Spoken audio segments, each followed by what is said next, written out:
Pagpapala ni Jesus sa mga bata.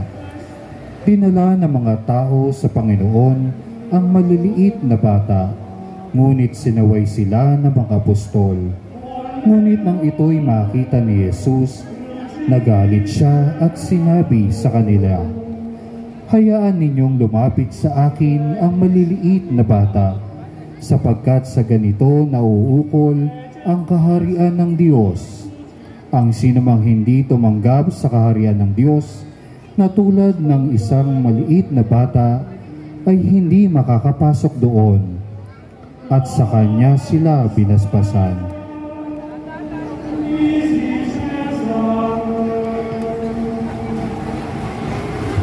Ikaapat na bahagi, ang pasyon ng Panginoong Hesukristo. Ang pagtangis ni Jesus sa Jerusalem.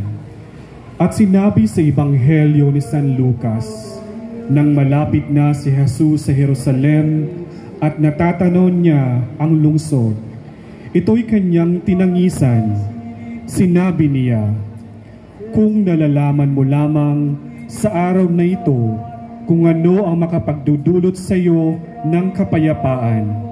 Ngunit ito'y lingid ngayon sa iyong paningin." Sinabi din ng Panginoon na darating ang araw na magkakampo sa paligid ang mga kaaway. Ang matagumpay na pagpasok ni Jesus sa Jerusalem. Nang mabalitaan ng maraming tao na ang Panginoon ay darating sa Jerusalem, sila'y kumuha ng mga palapa ng puno ng palma at lumabas upang sumalubong sa kanya.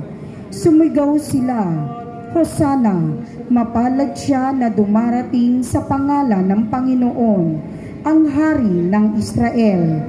Nakakita si Jesus ng isang batang asno at sumakay siya roon, gaya ng nasusulat.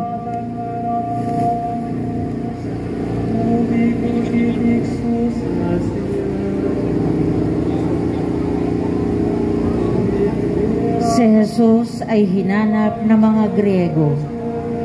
Ilan sa mga Griego ay umahon sa dako ni Jesucristo. Lumapit sila kay San Felipe at sinabing nais makita ang Panginoon. Kaagad naman siyang lumapit kay San Andres. Tinugon sila ni Jesucristo at sinabing, "Dumating na ang oras upang maluwalhati ang anak ng tao.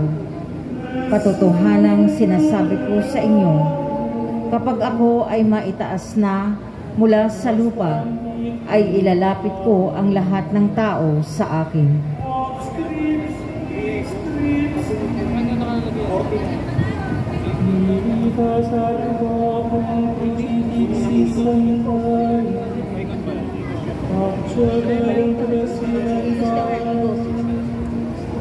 Talinhaga ng puno ng igos. Sa di kalayuan ay natanaw ni Jesus ang isang puno ng igos na maraming dahon. Hindi pa panahon ng pamamunga at saka wala siyang nakita. Sinabi niya sa puno, "Mula ngayon, wala nang makakakain pa ng bunga mula sa iyo."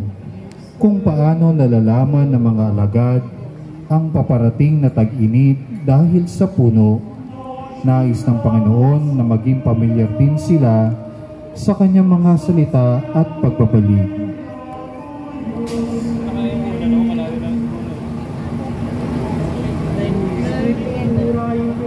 Si Jesus ay hinanap ng mga Griego. Ilan sa mga Griego ay umahon sa dako ni Jesucristo. Lumapit sila kay San Felipe at sinabing nais makita ang Panginoon. Kaagad naman siyang lumapit kay San Andres. Tinugon sila ni Jesucristo at sinabing, "Dumating na ang oras upang maluwalhati ang anak ng tao.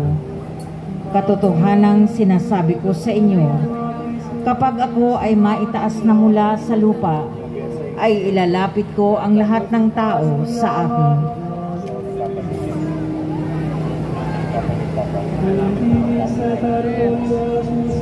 Ang paglilinis sa templo. Pumasok ang Panginoon sa templo at nakitang hindi inaasahan. Kaagad niyang itinaboy ang lahat ng nagtitinda at namimili sa templo. Binaliktad niya ang mga mesa ng mga mamamalit ng salapi at ang mga upuan ng mga nagtitinda ng mga kalapati. Sinabi ni Hesukristo sa kanila, "Nasusulat, ang aking bahay ay tatawaging bahay panalanginan, ngunit ginawa ninyo itong yungib ng mga magnanakaw."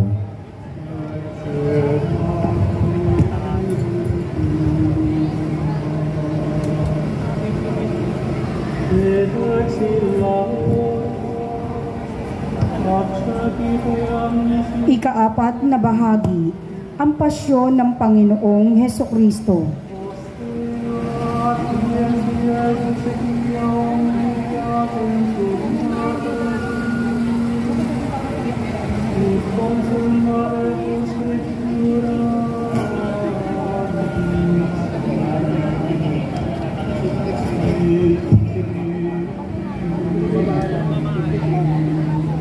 Ang pamamaalam. Sa pasyong mahal ay ipinakita ang paggalang ng Panginoon sa ina. Noong umaga ng Huwebes, si Jesus ay gumayak at nagpaalam na. Tumatangis kapwa na, bubuntong-buntong hininga, dibdib ay kakaba-kaba at nagpaalam pagdaka si Jesus sa birheng ina. Niyakap na nga si Jesus niyong inang nalulunos, luha sa matay na nagos, at saka siya nanaog 10 mga disipulos.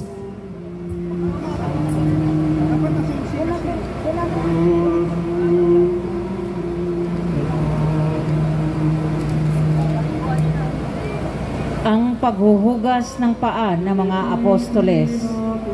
Bago magpista ng Pasko, tumindig ang Panginoon sa mga apostoles. Siya'y kumuha ng isang tuwalya at ibinigkis sa kanyang sarili. Nagsalin siya ng tubig sa palanggana at nagsimulang hugasan ang mga paa ng mga alagad.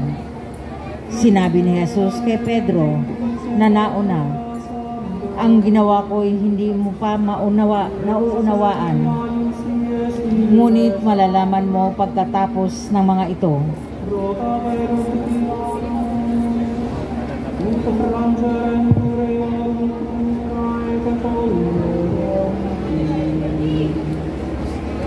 Ang huling hapunan.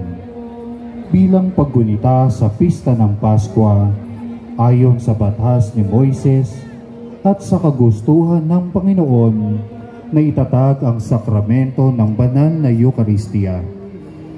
Naghapunan siya kasama ng mga apostol. Kanya ding sinabi, "Katotohanang sinasabi ko sa inyo, ang sinumang tumatanggap sa aking sinugo ay tumatanggap din sa akin, at ang tumatanggap sa akin ay tinatanggap siya na nagsugo sa akin." Spiritus Sanctus, Spiritus Sanctus,